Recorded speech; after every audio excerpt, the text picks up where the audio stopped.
Week. For those that don't know me, I'm Simon Hokard from CANSO. But more importantly, it's not about me. This is about the practical implications of big data. We've heard a lot this morning about theories, collection of data, the amount of data, some practical implications, but actually we're going to really sort of get down now to, so what does all this mean? How do we use this stuff? And to help me, I have a very distinguished panel on my left of professionals that lead, that manage, and deal with safety and operations in the day-to-day world of air traffic management. And therefore, all of these guys are at the sharp end of operations and safety. And these are the guys that have to utilize and understand the big data. They have to really think about, so what can we use this for? What is it telling me? And what do we need to change? So this session will be slightly different to the ones that you've had this morning. It's going to be very interactive. It's going to be much more conversational. So there'll be people interrupting and asking questions from each other, number one. There'll be some sat down. There'll be some standing up. There'll be some media. And there'll be some interesting questions for you all in the audience to make sure you're keeping attention. So firstly, before we do anything, I just want to introduce these guys for those who don't know them. Steve McMahon on my left, you can read it on the screen there, Deputy Vice President from the FAA, but he's also the chair of the CANSO Safety Standing Committee. Then we have Rudy Kellar, also an ExCom member. Brendan Kelly from NATS, who's the chair of the CANSO Operations Standing Committee. Then we have Captain Kibe, who has an interesting and unique position in terms he's both an ANSP and a regulator. So that gives a unique view. And then we have Oliver Pulcher from DFS, who's also a member of the Strategy Integration Standing Committee that's meeting later this week. So you have a good cross-representation. But before we do that, let's go to the voting tool. So we talked about having audience participation. Most of you would have seen this before if you've been in Madrid and Copenhagen before. So can I please ask, for those that you haven't got your phone out yet, or your iPad or your laptop, can I please ask you to log on? If you haven't been, you can easily use 3G, 4G, or the hotel Wi-Fi that you've been using since you've been here. And in your browser, please go to cansovote.org. And if you log in, that will take you to the login screen, and you just type in CANSO. It is anonymous. We're not limiting the numbers to any particular membership, so as many of you as possible, please do log in, because we'll be interested in your views this afternoon. And I'm going to look to Jade to let us know how many we have as we go through, and I'm going to ask a test question in a moment.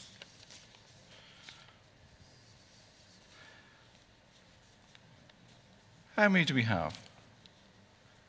That good enough? Yeah, okay. So let's ask the first question then. So this is where you get a chance to vote. First question, aviation-related one. Who flew the first powered airplane to execute controlled and sustained flight? Was it A, B, C, or D?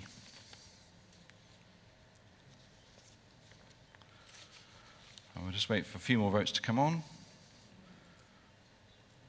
And this will be used at regular intervals throughout this session over the next 90 minutes. So keep going for a bit more. Don't be shy. We won't tell anybody you got it wrong. Well, not everybody.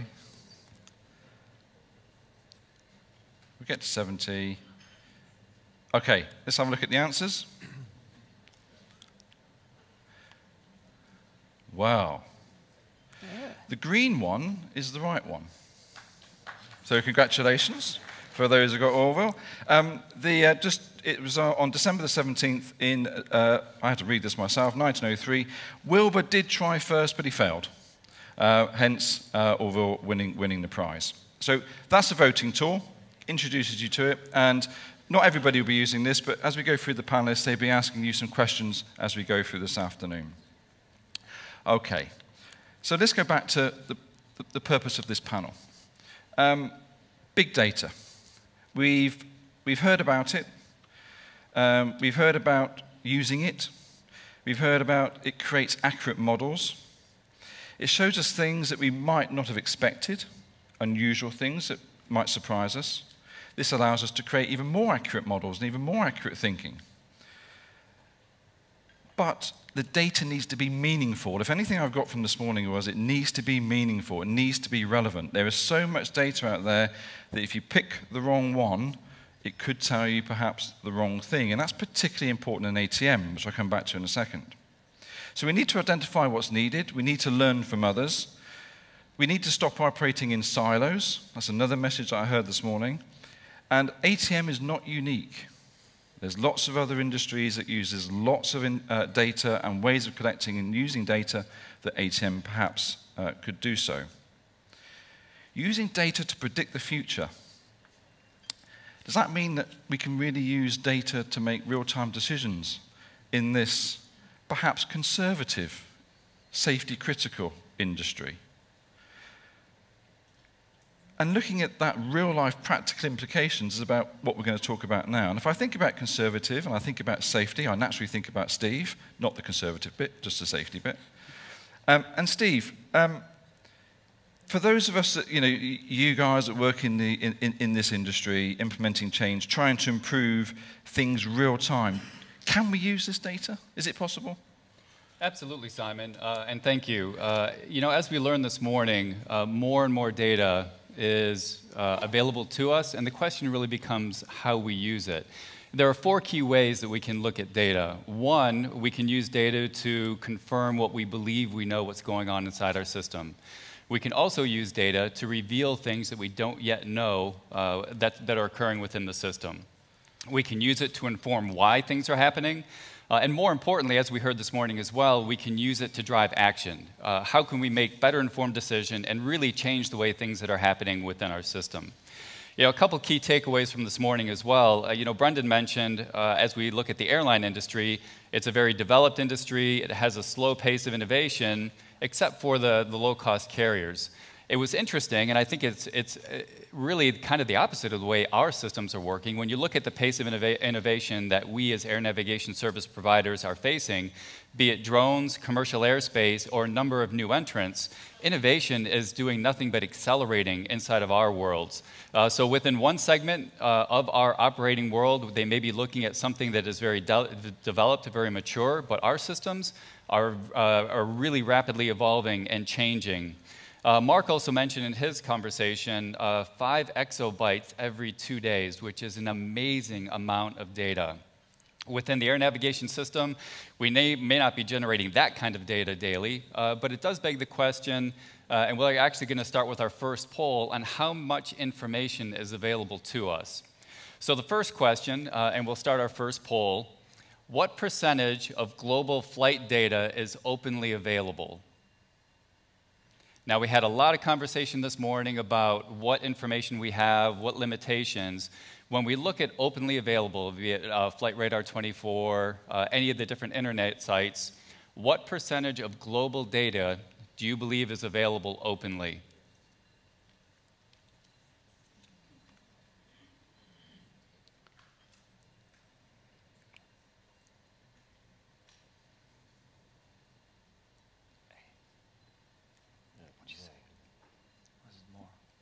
There we go. Good number of votes coming in.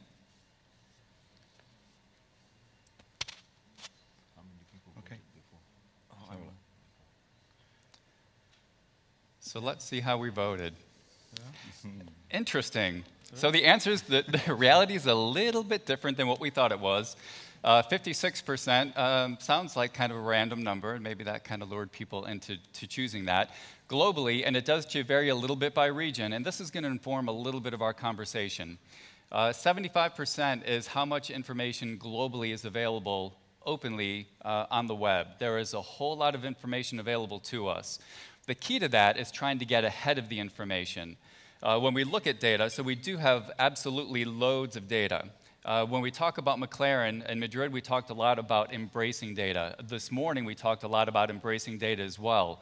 So have we really embraced the data as it comes available to us, even openly or more internally as an air navigation service provider? What are we doing with the information that we have available to us? The risk in not embracing the data is being surprised when something unusual or unknown comes up. So we're really understanding what's going on. Within the Safety Standing Committee, we talk a lot normally about losses of separation and runway incursions. Those are two items that even within the air navigation service provider family, within our industry, there's a lot of discussion about, so what are we really reporting? Is everybody really being transparent about what we're saying is occurring within our system? So we're going to take a look at some of this globally available data. So as we took this 75% or so amount of information that's available, we wanted to take a look at how well do we know what's inside of this information. So we're going to key into our second poll. Looking at this information, what CANSO region has the highest rate of high energy approaches? Now, this is aggregated up to the CANSO region. Let's get the answers.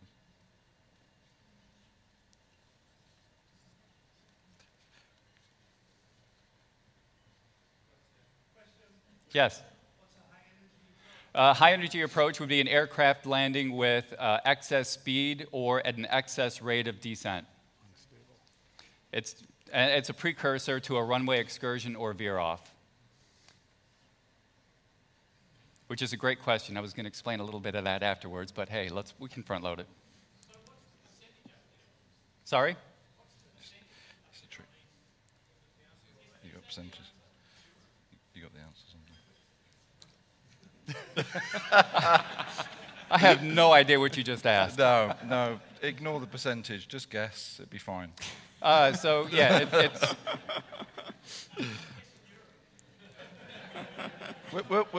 We'll find out now. Please enter your one vote.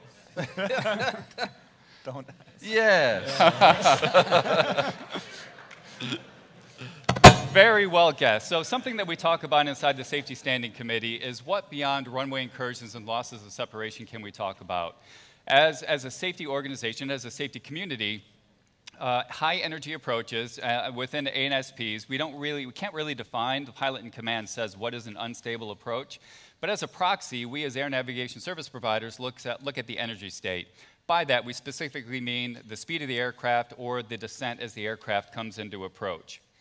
A lot of this information, and it's available down to the runway level. We aggregated this up to the CANSO level, so it felt a little bit differently. We don't want to take any airport or any ANSP and kind of highlight them in this conversation. But as a region, and I will say, if you look at those distributions, we're talking tenths of a % different. So globally, we're all pretty darn similar in terms of energy state of approaches. So we picked this one in particular, and it's one that has a little bit of meaning for myself personally. And so we won't do a poll, but just a quick show of hands. And I know we just got done with lunch, but who knows what a Raspberry Pi is? And by that, I don't mean dessert. All right, so we have a fair amount of hands going up. We talk about energy approaches, or I'm sorry, energy state on approaches.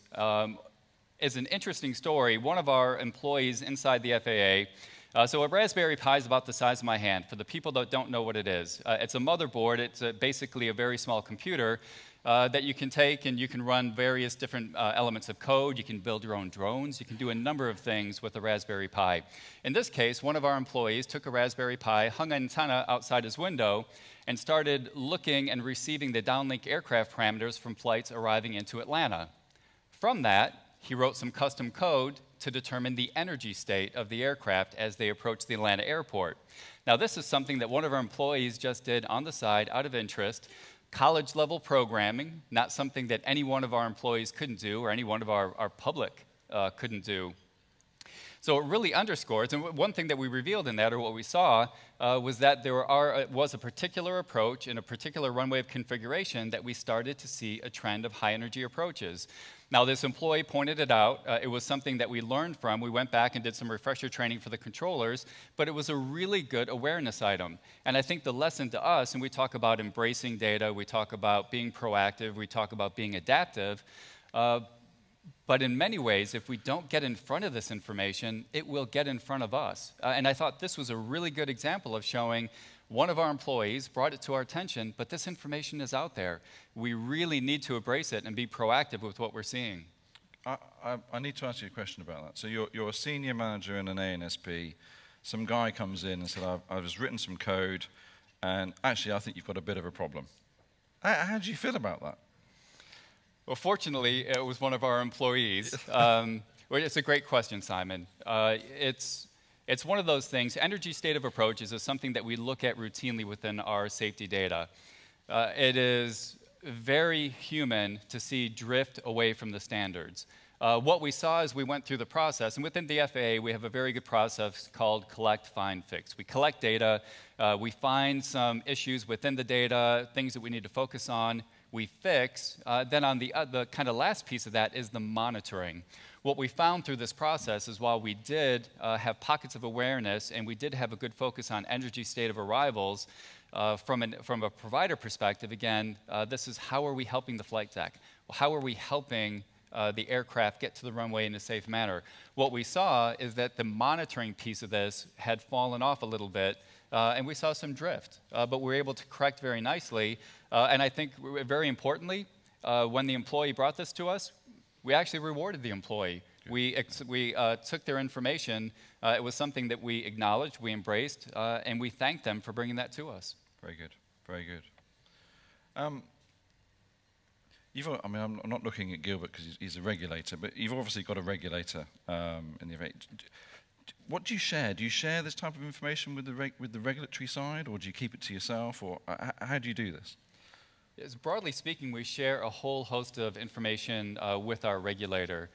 In many ways, and in this particular case, we absolutely would have shared that information as well. Right. We're going through a really good transition towards performance-based oversight within the FAA. Historically, what we shared with the regulator, with the oversight, was very compliance-focused. It was looking at rules and did we have good phraseology, did we have bad phraseology, things that really weren't indicative of the risk or potential risk that's in our system. In this case, we would share not only the compliance information, but also how we're performing against our safety management system, which as you start looking performance-based is where we see more and more. Right. Broadly speaking, though, whatever the regulator wants to see, we would provide. Right, very good. Very good. Excellent. Have you got any questions for yes, Brendan? Yeah, Steve, the data you're gathering today, in your view, is that enough to sustain data? Are there gaps? What data would you like? If you could have any data you could possibly imagine, what would you really like to enhance safety? Another great question. Do we have enough data to do everything that we need to do at the moment? My base answer is no. I don't think we have enough data. Do we have enough data to make informed decisions about what we know in the systems right now? Absolutely. Do we have enough information to stay ahead as our systems evolve? I would say no. From an FAA perspective, and when we look at two of the common new entrants that we talk about, commercial space, we have a fairly large amount of knowledge on how commercial space operates. Drones are complete opposite. There's not a whole lot, there's not a very good robust information or data set for us to make good decisions yet from the drone community. I would also say, we talked a little bit about our employee that was bringing information down via ADS-B. Downlink aircraft parameters are a wealth of information that we can leverage, and I think at the moment are being under-leveraged by us as a community. The information that aircraft can provide into our systems to enhance our decision-making is very, very robust and can help us in ways that I don't think we've discovered yet. Great. Thank you, Steve. So we heard about leveraged data this morning. We're now hearing about under-leveraged data. So there's two ends of the spectrum. I'm gonna thank you, Steve, for the moment. We'll come back to you later. Rudy, we've heard Steve talk about safety. We've heard talk about different types of data from a Raspberry Pi of all things. It's new and exciting. We've heard about intelligence or using data and being intelligent with it, as in what comes next. Can this be used in capacity and overall system efficiency and things, do you think? Yeah, I think I'd like to share with you and the group here the way we intend to use some of the data and be cautious with the some and not too much. But I think Steve set up the reasoning quite well, not only as program manager of the Safety Standing Committee, but as an ANSP. As we heard earlier this morning from Graham, the speed at which we move is sometimes questioned by many of us. But we've got this sort of inherent driver or drivers that avoid runway incursions, runway overruns, losses of separation, unstable approaches, or high energy. And that's always been the paramount, and that's what's really been the go-to on most decisions. And Martin Rolfe talked about trying to keep it simple with which data do we use and how fresh do we need the data to be. And at NAV Canada, I'd like to share a little bit, just a couple slides here with what we think is next for us, and it's right in line with some of the conversation this morning. And it's really we'll talk about implementation, I guess. And from a NAV Canada perspective, 20 plus years old as a private enterprise, we realize we have to sort of move from this technology model, or driven by technology, to a service-centric model that is driven by evidence-based decisions. So whether the evidence-based decisions come from an analysis of a safety system to affect procedures or affect airspace, et cetera, to a day of operation in the moment, 6 hours out, 3 hours out, once in the terminal airspace, which kind of pushes us back in our mindset to business-based flow, or business-based flow enhancement, maybe, rather than management. You could look at it with the glass half full, or you could look at it from a restriction point.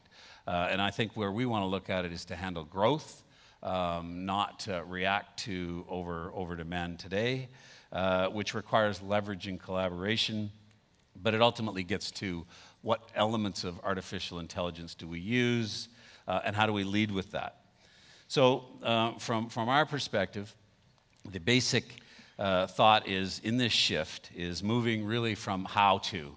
We've been doing a lot of things for the last several years on how to do it, how to change it from what it once was as a state regulated and operated ANSP to a state regulated and privately operated.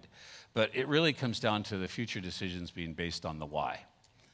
And to think about why we do things is real simple. There's really only two reasons why we should want to do something. And the first is to enhance safety, lower risk, and the second is it brings productivity to either our operation or our stakeholders, such as the airports or air carriers. To really understand the why and the drivers, to look for this increase in throughput, arrivals and departures, or en route, reducing safety risks. It's from a cultural standpoint at NAV Canada, I see it as a real change management to have the entire operation think about it as to the why. And Martin talked a little bit earlier about we traffic supervisors, approach controllers, tower controllers, arrival, ground, etc. They do things the way they've always done things because they're confident that it's a safe way to do things. So without the evidence and evidence driven by data, one is left to question, why would my intuition take me that way? And what I found interesting this morning when we talked about the chess game there, or the game that Mark talked about, somebody building to program intuition, it's like, I guess I'm thinking about it as we want to take the data to actually influence data-driven decisions versus decisions based on intuition. And in this industry, we can sort of go look at ourselves in the mirror and probably come to a similar conclusion that everybody in this industry is pretty selfish. We all care a lot about where we work, what we do, and when we think about the selfishness of the industry and the silos as people refer to them, we could think about it in the demand, the capacity, and the supply. And for example, if we think about airports historically have tended to react to demand, the demand of aircraft, but they plan the future based on passengers. And when we heard about the fleet changes that have happened over time and are going to continue to happen, the understanding of the planning into aircraft totals and aircraft movements is equally as valuable as the planning of passengers. From the capacity perspective, airlines are an interesting customer. They just launch it all. Let's get it up there. We don't want any disruptions. We want everything to be sort of slot restriction free and optimize. And there's a lot of different airlines, as we heard this morning, flying similar markets. And when you think of it from the pilot perspective, regardless of where the pilot is in the organization, they tend to think of it out of the left or right side of the aircraft window.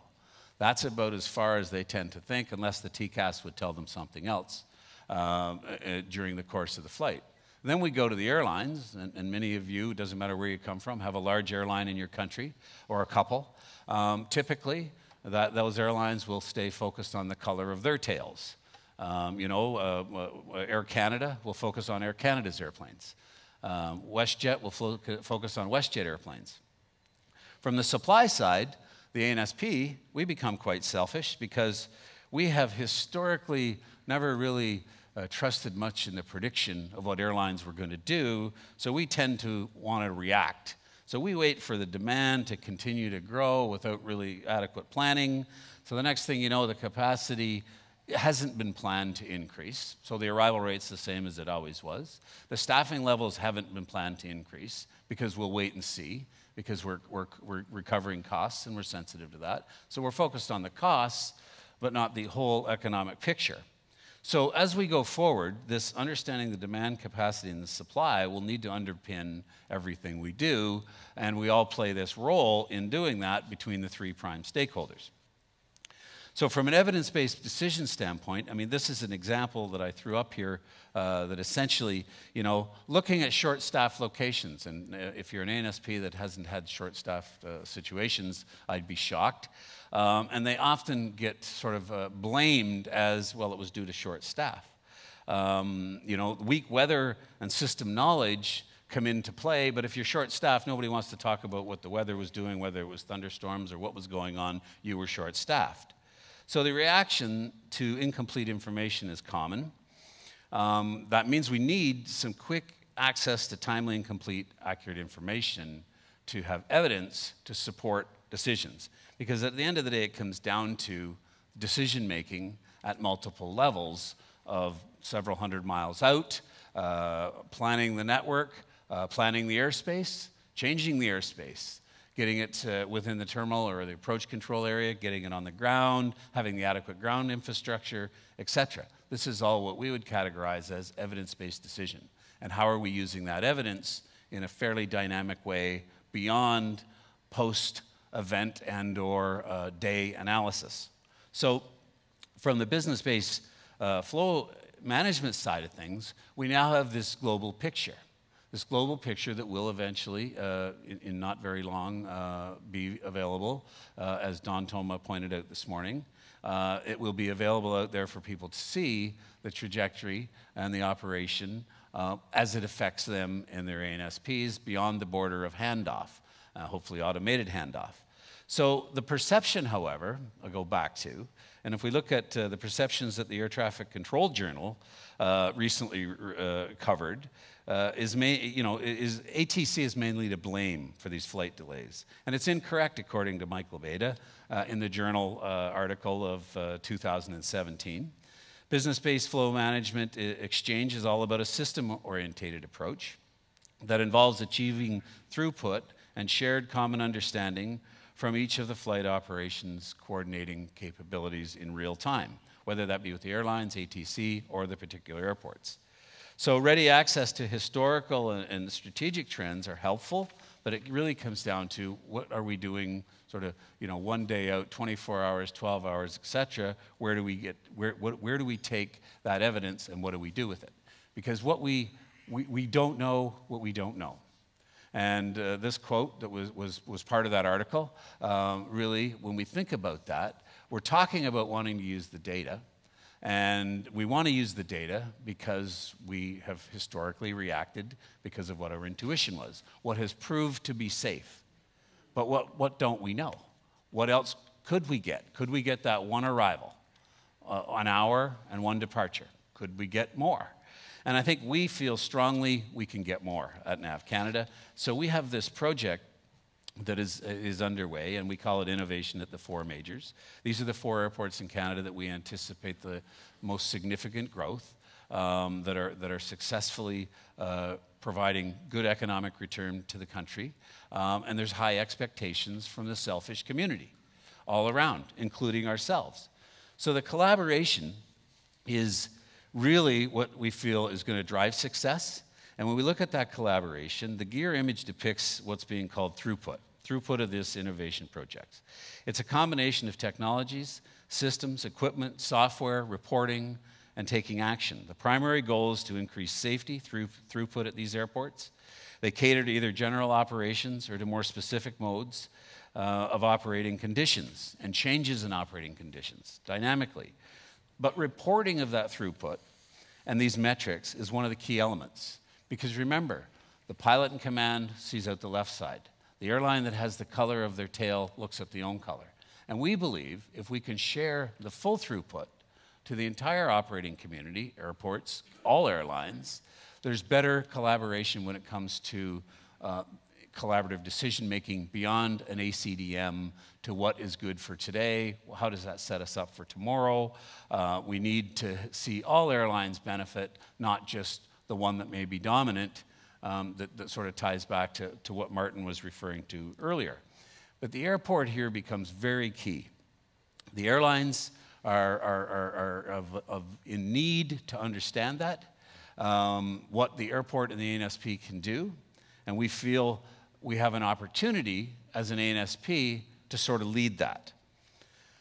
And that sort of takes us, what is that next level? Where does that next level take us? You know, time will tell. We've got a lot of work to do to implement. You know, artificial intelligence and leadership becomes pretty key here.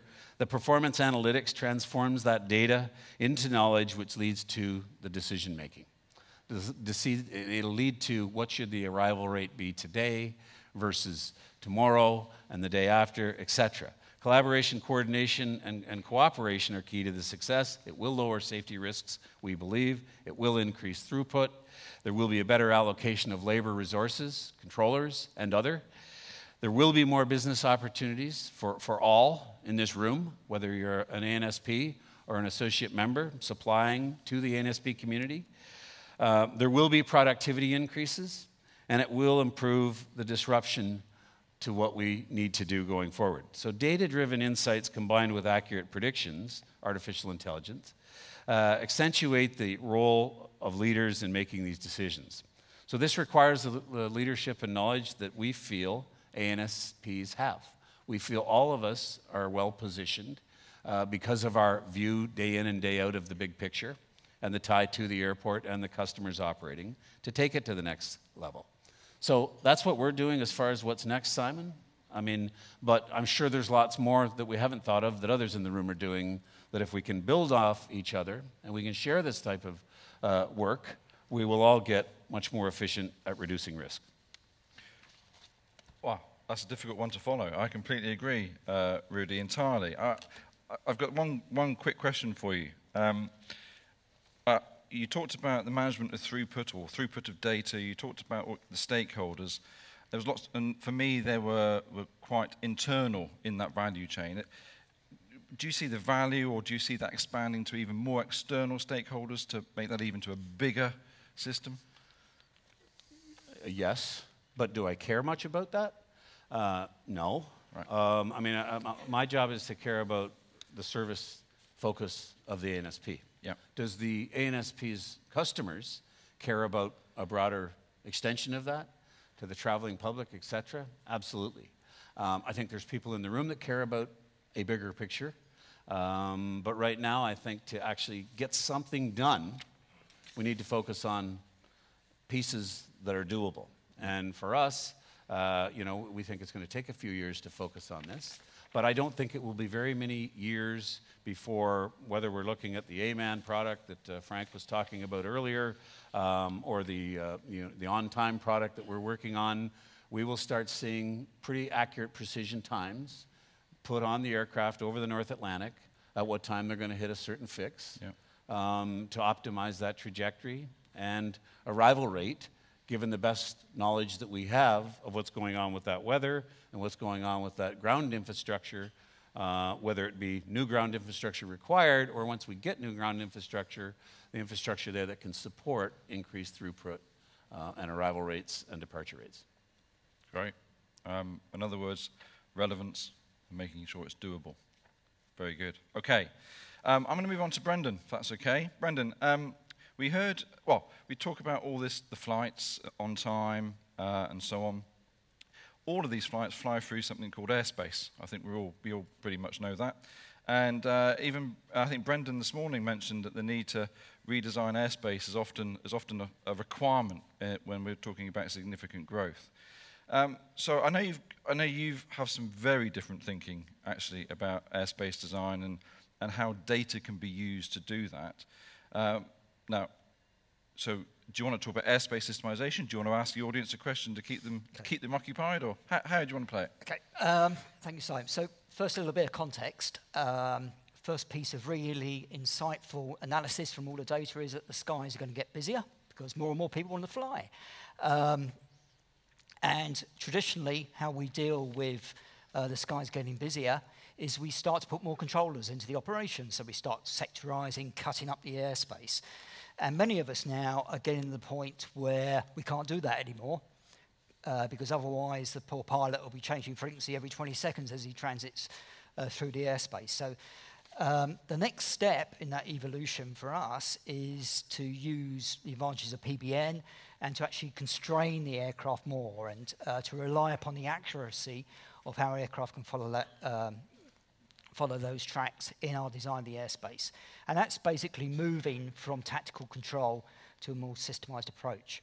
Now, before I talk a little bit more about that, I thought we'd ask just one question. So the question's going to come up there now. So in your organization, when you search for that optimum airspace design, how many versions will you typically create and test before settling on that final design?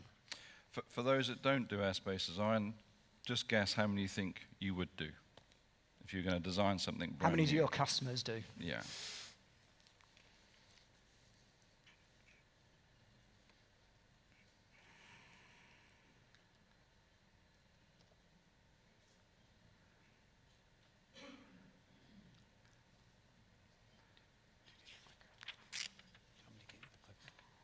Keep going, just for a bit longer.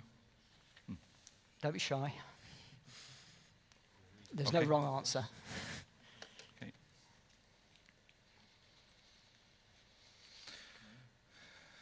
Excellent. There's your answers. As an airspace designer many, many years ago, more than 3 and less than 7, that was a bit of a stretch. I can remember doing 1 or 2, but there you go. Thank you. Okay, and I asked the same question of my organization.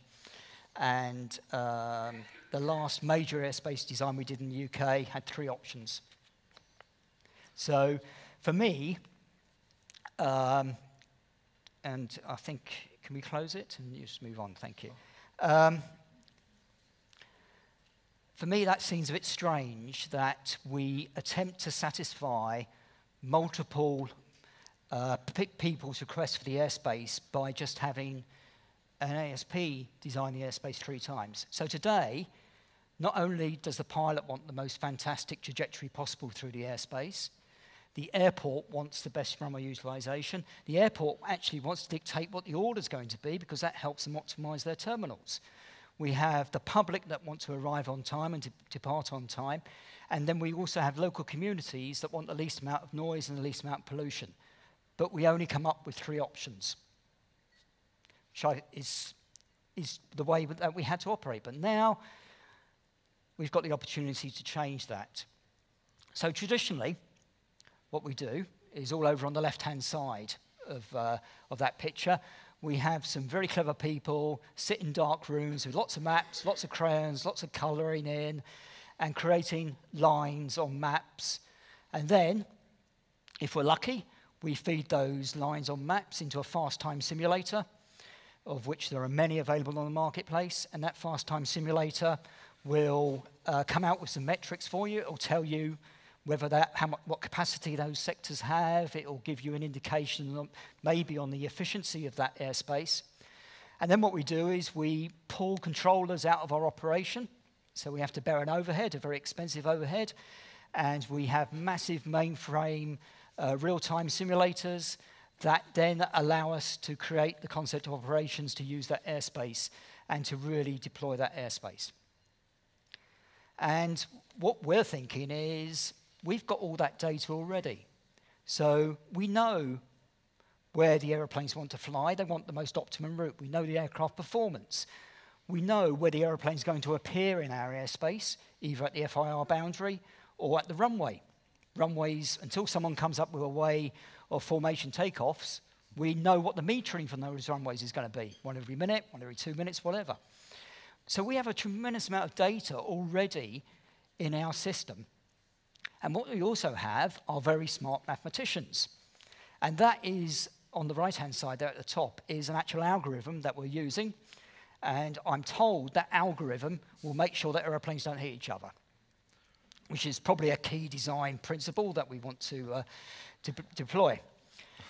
And then what we're able to do is to get the algorithms working with a fast time simulator to reiterate thousands and thousands of times all of that data to come up with the optimum. And that optimum will be whatever balance you want. If you want to balance off CO2 versus track miles, versus climb performance, versus track miles CFR boundary, computers can do that. It's only down to the power of computer. What we did over an 8-week period was let a few computers run 24 hours a day, churning away that data for the southeast of the UK. So no human at all, data, rules, objective, and let the computers do it, and run for 8 weeks. And it ran 25,000 times over the 8-week period. And it knew what the rules are. It knows don't let aeroplanes hit each other. It knows what the radar separation is. It knows what PBN spacing is. And it did this. Let's see if it'll play. There we go. So that is southeast UK airspace from 9,000 feet up to 31,000 feet. And it's running for 3.5 hours there. And that was the 25,000th iteration of the airspace.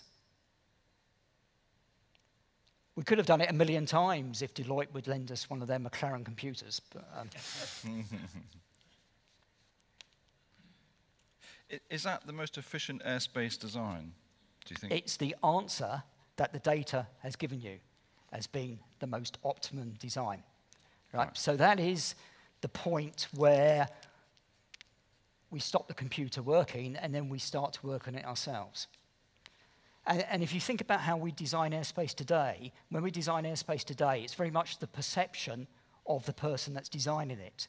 And then when you go and redesign during an iterative process through simulations, it's very difficult to work out, well, why did you design it like that? Because it's an individual's perception. With a computer, there isn't that problem because we know what the 24,999 iterations were exactly. So when we go into it and say, well, why don't we drag that line up there?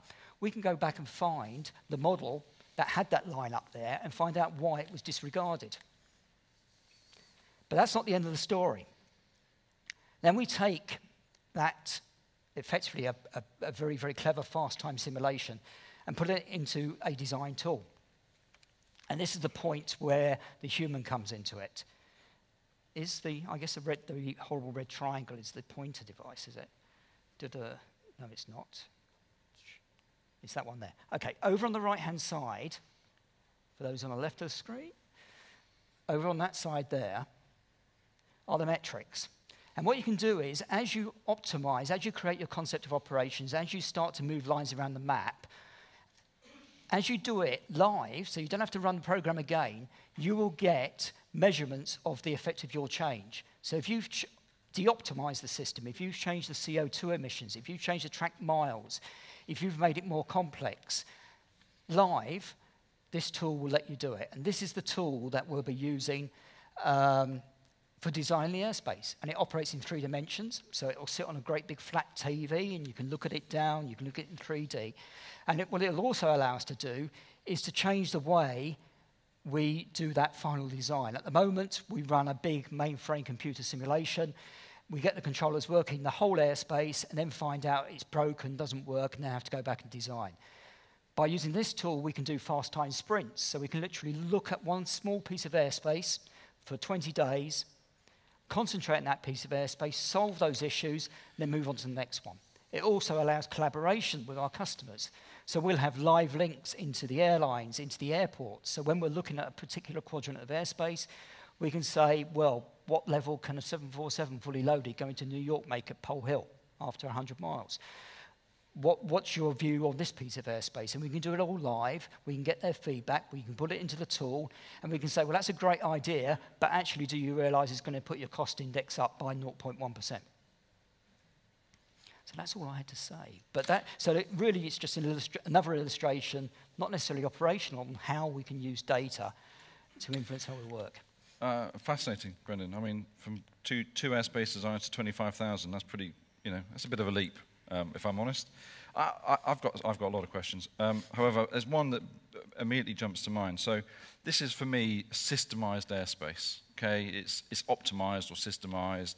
Therefore, how I interpret that is it's about less interaction. It also might mean less tools. We've got a whole load of people in this room that are developing tools after tools after tools to help with the human ATCO make decisions and so on. Is this removing all of that? Is that making it, we don't need those anymore? No, I don't think so. I think in very low complexity airspace, where there is less congestion, there's more options in the design of the airspace, then it could negate the requirement for significant tools. I think it complements the kind of tools that we're looking at in very congested airspace, so things like conflict detection and the role of the controller in that airspace and the way the controller is using those tools in order to plan ahead of it. So it's very much about moving from tactical control to a planning role in looking 20 minutes, 30 minutes ahead of the game on the issues that are going to come up, rather than seat-of-the pants tactical vectoring. Okay, great. Thank you. I'm going to call on Captain Kibe, if I may.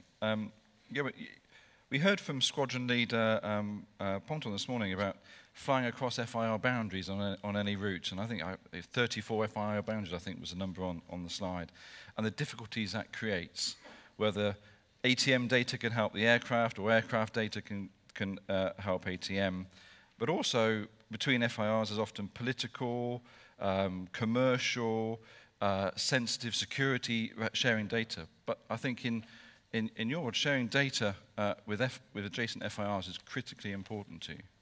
Absolutely. Thank you, Simon. That is absolutely correct. And thank you for that question. Yes, it is true we have challenges in sharing data across East African community. And that is what I would like to discuss with you today. We've heard all the complex stuff that is happening with data, big data, and how it is being managed. But for us, let me explain to you what we are doing, because Africa is, I think, the smallest aviation market. However, it is growing at between 6.5 to 8% per annum. So Africa has started to pick up in the growth and development of civil aviation. So now, for us in the EAC, that is the East African community, we have 6 partner states. Kenya, Uganda, who is represented here by the Director of Air Navigation Services. Tanzania, we have the Director General of Tanzania Civil Aviation Authority here. He's also the Africa Chair coming on board. And Mr. Magido, who's his head of Air Navigation Services. What we did in our community, we managed to get a legislative authority to be able to work together, to be able to collaborate. So we created a roadmap that we wanted to establish an upper FIR control by an upper area control center. Our treaty, Chapter 15, outlines a cooperation in infrastructure and services, and therefore Article 92 on aviation and air transport requires the establishment of a unified upper area space.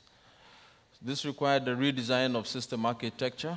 So we considered all the elements of communication, navigation, surveillance, updated them with current technology as provided for in ICAO GAMP, AFIPLAN, APRIG 19 recommendations, and others. And we are considering ADSB, space-based operations. We're talking to Don and Simon about Aerion's product. So, what does it mean? This is what we're looking at in our way of operating. So in our new airspace redesign, we're looking at a seamless airspace creation while maintaining the current area control centers, but harmonizing procedures through CNS ATM system interoperability. Now, seamless operations and integrated CNS infrastructure, that infrastructure system we want to have ready by 2020. And then we want to integrate our national aeronautical databases, create a regional aeronautical database, and share surveillance infrastructure. We also want to share other relevant operational data and processes, as I will be explaining shortly. So this is how we're operating. We're looking at flight level 2, 4, 5, and above. We have the upper FIR. So we have the Entebbe, Nairobi, which is the northern side, Dar es Salaam, west, and we also have east. And we are working on these airspaces working seamlessly together. Below flight level 245, we'll decide what to do with that later. So we are concentrating on the upper FIR airspace.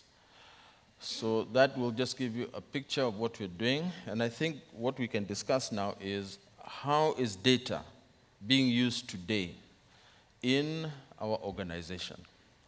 But before I go there, I would also like to inform you that we also have Africa-wide, outside of the EAC, we have the ICAO Africa Flight Procedure Design Program by ICAO, the AFPP, Africa Flight Procedure Design Program, and of which I chair the steering committee. So we have 32 member states from around Africa. There's another 2 who are coming on board.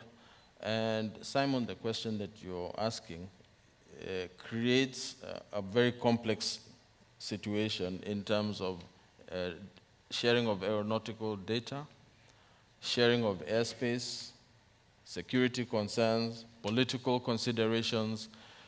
But the fortunate thing is that in aviation, we don't consider political differences. We don't consider other things that are outside of what we are trying to do, and that is safe and secure navigation in a centralized, interoperable state. That's all we're interested in.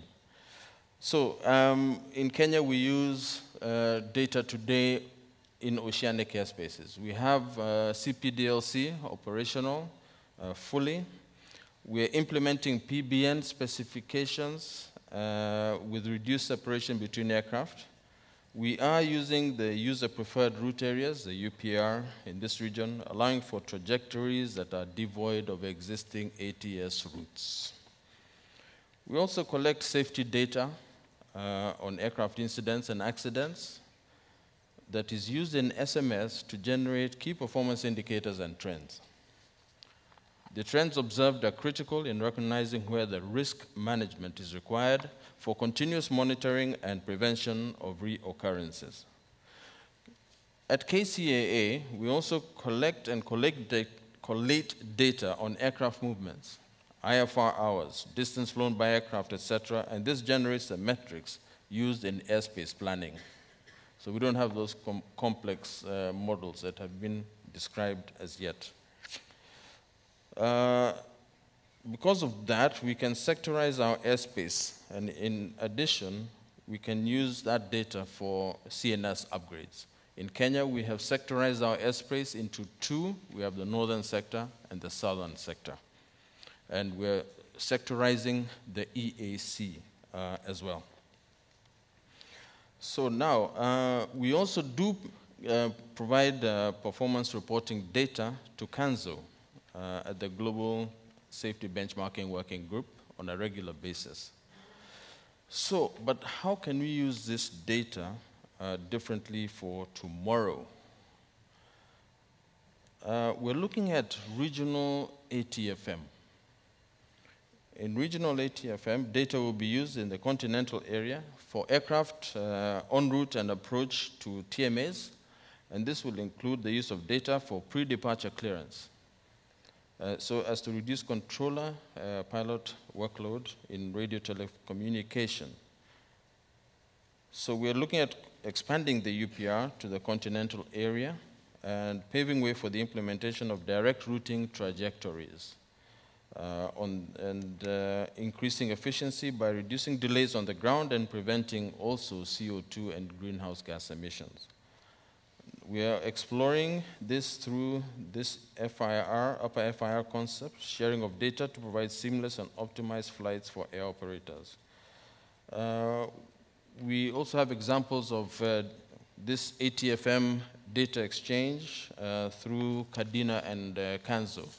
So that is giving us some practical information. Another system that we're going to apply is SWIM, System-Wide Information Management. We're transitioning right now from AIS to AIM based on utilization of data to improve on data sharing. We also want to have a greater integration of VCS and MET data into our ATM systems. And we are studying, like I said before, ADSB data for all our all our EAC states. In fact, together at EAC, we are studying a project known as Maasai. For those of you who know about East Africa, we have the Maasai tribe, but we have something known as the Managed Aeronautical System for African Information, or Maasai. This is an integrated AIM solution that we want to create. But we've also spoken about the possibilities. Are human beings really required anymore as we move to the future? There are numerous studies that have shown that the human in the loop situation has concluded that the human is still required in the aviation system, and this is where data will be important. We need to provide information that will ensure quality decisions are made. Another challenge is integration of new entrants, RPAS or drones. We're looking at UTM, flights above flight level 600. We're talking to Google Loon, and Nancy is here. We're working closely with her. We're looking at enhanced search and rescue capabilities. So as we move along, we're going to look at how we can fuse industry data and ATM data to make a difference. Initially, I think on the oceanic airspace, that is where we can find an application quickly in our area. But we're looking at how to maximize airspace efficiencies by fusing industry and ATM data. So I think, Simon, basically that's what I would like to say at this point with regards to how we're sharing data within the EAC FIR. Thank you. Thank you, Captain Kibe. It's an interesting, actually. I'm sat listening to you here and just reflecting. We've talked about big data and what's next, but we have an awful lot of big data that we're currently using. We've got a lot of this available. It's about how we use it. And in different parts of the world, it's being used in different ways to advance at different speeds using different systems. So there's all this already available. And not being selfish, using Rudy's terminology is absolutely key to you being successful moving forward. I've got one question for you. So it might be a slightly unfair question, this. But because you are unique in terms of you're the regulator as well as the ANSP as DG here, do you see it the same, or do you see data as being different whether you're wearing if you're wearing a different hat? Yeah, I agreed with Rudy. It depends on really what your interest is. Yeah. But because I have to look at both sides, I have to consider both of them realistically and come up with a situation that will work for the interest of our nation or the interest of our East African community. So I'm able to see both sides of the coin, as a regulator and also as the ANSP. As the regulator, we work very closely with our ANSP, so we know what they're thinking. And we try to design regulations that will be more facilitative to what they are thinking. Right. So we will not take a selfish approach as a regulator. We want to take a facilitative approach. How can we make your job easier lawfully? Very good. Thank you. Oliver, last but not least. Again, I think, it was Squadron Leader Ponton this morning that talks about, or I mentioned it already, around ATM data is good for the aircraft data is good for the ATM, and I think you've got a great example about how big data today is helping you solve a particular operational problem. Yeah, absolutely. But let me first say that we believe that big data for ATM it's not only a question, a big challenge of gathering a lot of data, but making smart use and sharing data, like you already said, because I learned from this morning from Mark, I get one of the big challenges with our delay problems is resolved when we all get vegetarians or something. That's an analysis that we probably do not need from big data analysts. But to be serious, it's all about collaboration and sharing and the willingness to open up data pools that are open to several entities, and then be responsible with the results and take these results into practical operations and not stick to first come, first serve processes. So we in Germany at DFS, we have a very close cooperation with our main airlines operating in our airspace. And I think it was 2012, we set up a board called, in German, Optimiertes Fliegen, that's optimized flying, which addresses all kinds of operational issues for our customers. And one key success factor and a key enabler was that we brought several data from several entities and sources together, from the airlines, from the airports, and of course from the ANSPs, in one big data pool. And just to give you a couple examples how we use this pool practically, in Frankfurt, at the Frankfurt Airport, which many of you probably know is open up at 5 o'clock in the morning. Well, we see a really rush of long-haul arrivals between 5 o'clock and 6:30.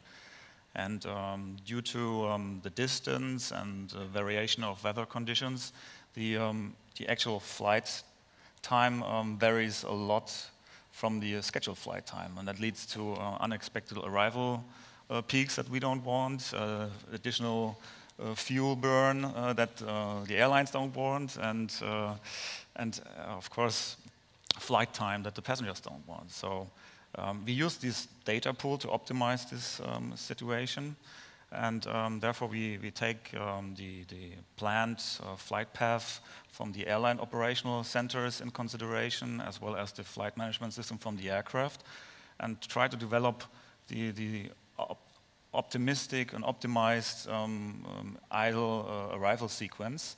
And then by slowing down or speeding up the long-haul arrivals, we pretty much get them adjusted to the optimal arrival sequence. And then this situation is beneficial for the society because of less fuel burn, and the airlines are quite happy for that too. And then another example I would like to give is at the Leipzig airport, that's in eastern Germany, where Leipzig airport is the cargo hub of DHL, and they have a very demanding night schedule shift, and that's really has to, every second counts when they come in and go out. I know UPS and others have the same system, and there we use some kind of artificial intelligence algorithm to really track every approach and make the system learn to get better and better every day with every approach. and that works out fine for us there. So, but I have a question too, set up for the audience. Maybe you can put it on the poll. How accurate is the calculated arrival time of a modern flight planning system for a flight from Frankfurt to Los Angeles without intervention during the flight? Maybe look at these results. I know what I want to answer.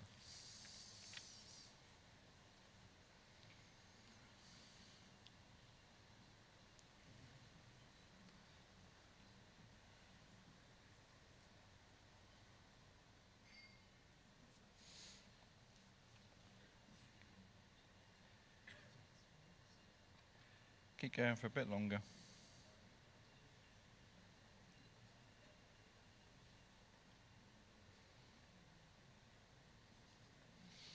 Okay, close.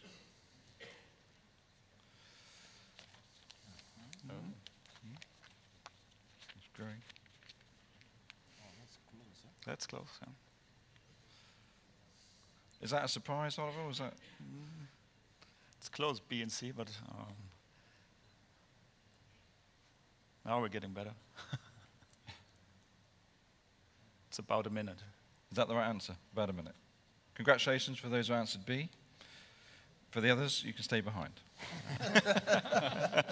Oh, it's about a minute. And see, that shows that there is smart and accurate data available. We have to use it in order to get our performance on the track, on the road. And I think these are the main challenges for the next steps before talking about quantum computing and everything else. These are the practical operations and demands today and even tomorrow. So what do you think are the bottlenecks then for, for exploiting more of the benefits from this type of information that seems to be readily available, but it's hard to get hold of? Well, it's not the vegetarians, but I'm sorry for that. But I think it's the IT specialists and the staff to get the specialists.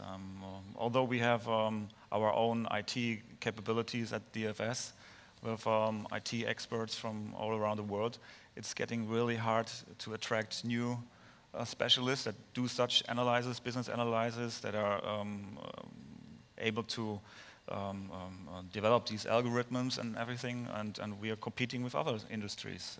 And that's, I think, one of the key bottlenecks. On the other hand, I already mentioned it, and I want to state it again, is the willingness and the openness to share data itself. So that's the clue for the future, because it's a network. It's a network function, and we have to combine data. And if everybody sticks to his data, then we'll never get the optimal results. Okay. You mentioned expertise and capability, and we heard Brendan say, and talking about project management things. Do you use AI in any of your projects in DFS already, or whatever AI is, I hasten to add? AI, as I already mentioned in the Leipzig project with the DHL group, we're using it, but yeah, I cannot put up the formula what's behind that Siri black box AI. Fair enough. Okay, so you've heard I think we've heard the 5 panelists, and I'm going to open up to the audience now shortly for any questions that you wish to ask any of these gentlemen. But just to recap, I heard Steve say, somebody else's data that they didn't even know existed all of a sudden arrived and could be used for something particularly powerful and particularly good. So it didn't know what he didn't know. And there's an awful lot of that. And I think that's a comment that also that Rudy said. Selfishness from Rudy stops us thinking differently. Completely agree with that. Then we moved on to Brendan, using 25,000 different instances for something that's used to be done with 1 or 2 goes, and the optimization of something very, very different. By the way, I saw lots of people taking a photograph of the commercial algorithm that popped up on the slide. I'm not sure that was whether it was real or not. Then we moved to come to Kibe, and sharing data seamlessly and not being selfish actually is key. But saying there is an awful lot of data that we already have, and yet we're still not potentially using it in the right way. There's lots of new data, but have we got the data that we've currently got and using it in the right way for the right reasons. But I'm really pleased to say that politics doesn't play a role. And I think that's a real advantage of this industry beyond many other industries that we're all aware of, where politics does not play such a big role in ATM. And then we've got Oliver saying, it's very similar, actually, the message from Oliver that I heard from Graham, I think, this morning, saying, do we have the capability to do this in our own organizations currently? And that's not being disrespectful for the people within our organizations, but this is new. This new capability, do we have the right people with the right capability to do this stuff that we need doing? So, you know, a real spectrum from one end of the seats to the other. So that was my summary. So now I'd like to just open it up for questions from the audience. We have a few minutes left. Who's going to be brave and go first? I've got lots of questions I can ask, so they're not going to get away with it, I hasten to add. But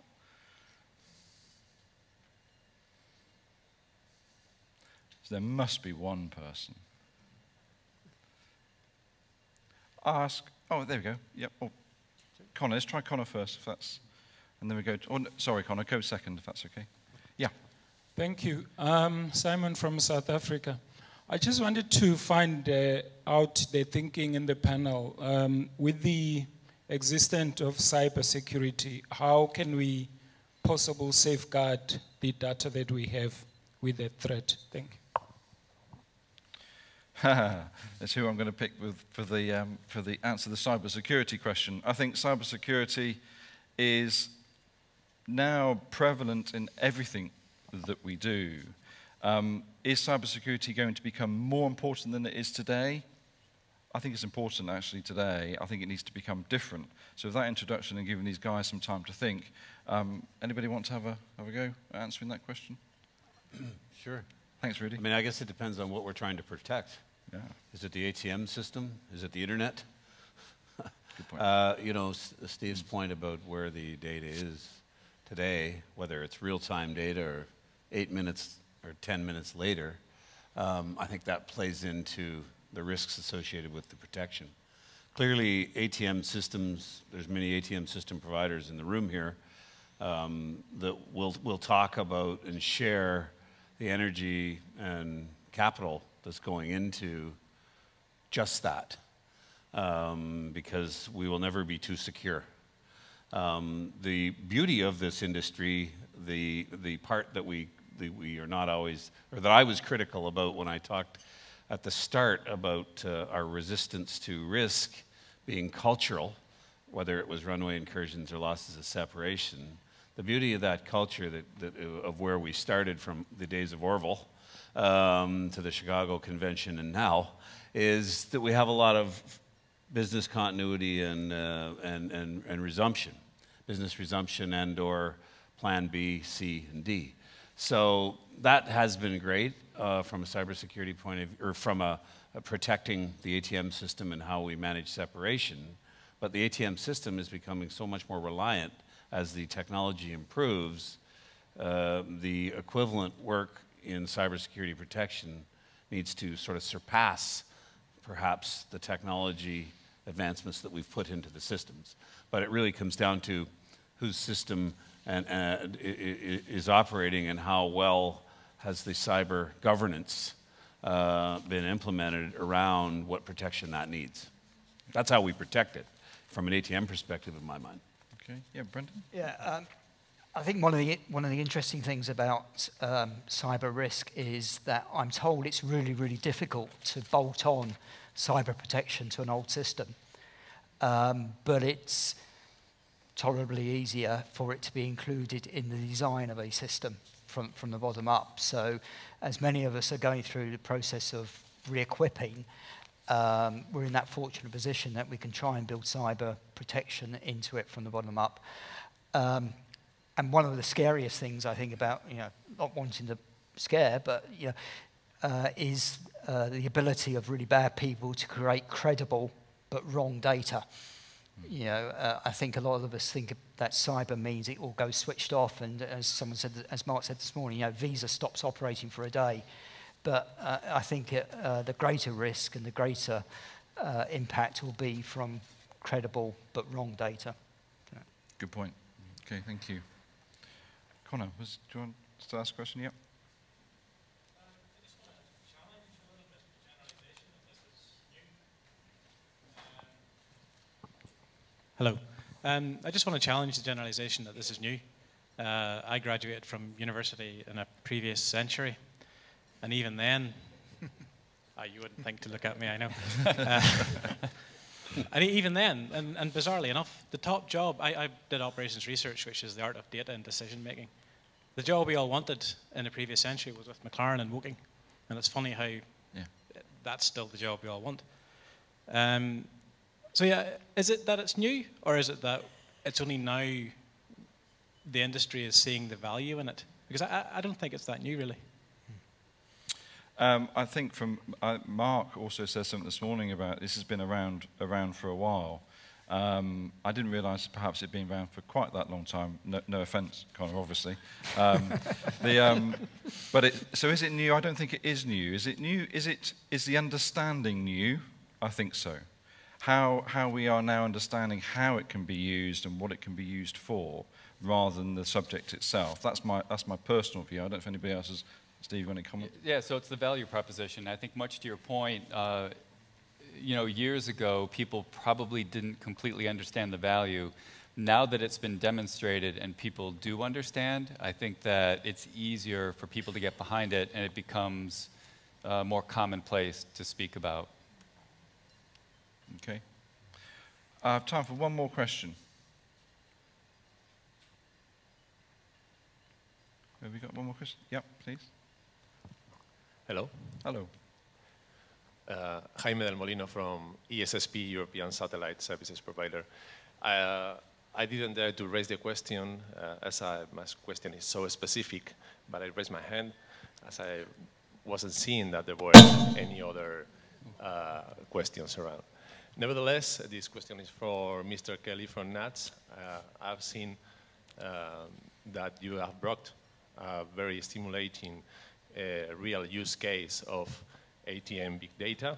And my question is with regard to this NATS airspace design tool.